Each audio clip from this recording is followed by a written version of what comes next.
এই মাঝরাতে এই ছেলেটার সঙ্গে যাচ্ছিলাম একটা 5 স্টার হোটেলে তরকারি উঠে আনতে, কারণ এর বউ বাড়িতে ছিল না, বাবার বাড়ি গেছিলো। আর বাবার বাড়ি যাওয়ার জন্য এর বাড়িতে কোনো কিছু রান্নাও ছিল না, আর এর খুব জোর খিদে লেগেছিল, সেজন্য আর লাস্ট উপায় ছিল হোটেল, সেজন্য হোটেলে যাচ্ছি খাবার আনতে। 5 স্টার হোটেলটা ছিল হচ্ছে আমাদের বলরামপুর এয়ারপোর্টের পেছন দিকে। তো এখন আমরা যাচ্ছি বলরামপুর এয়ারপোর্ট পার হয়ে 5 স্টার হোটেলের দিকে। তো চলো বেশি বকবক না করে যাওয়া যাক, চলো। এয়ারপোর্ট পার করে হোটেলের দিকে আসতে দেখছি হোটেলে কয়েকটা বিএমডাব্লিউ দাঁড়িয়ে ছিল। তো দেখে মনটা পুরো ভরে গেল আমার।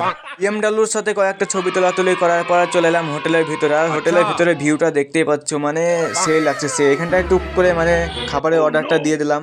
আর একটা জিনিস, হোটেলে গেলে মরিচ রাখা থেকে, মানে ফ্রিজ জিনিস পেলে কোনোদিন ছাড়বে না, সেজন্য ফ্রিজ জিনিস পেয়েছি, না খেয়ে কি থাকা যায়, টুক করে মেরে দিলাম।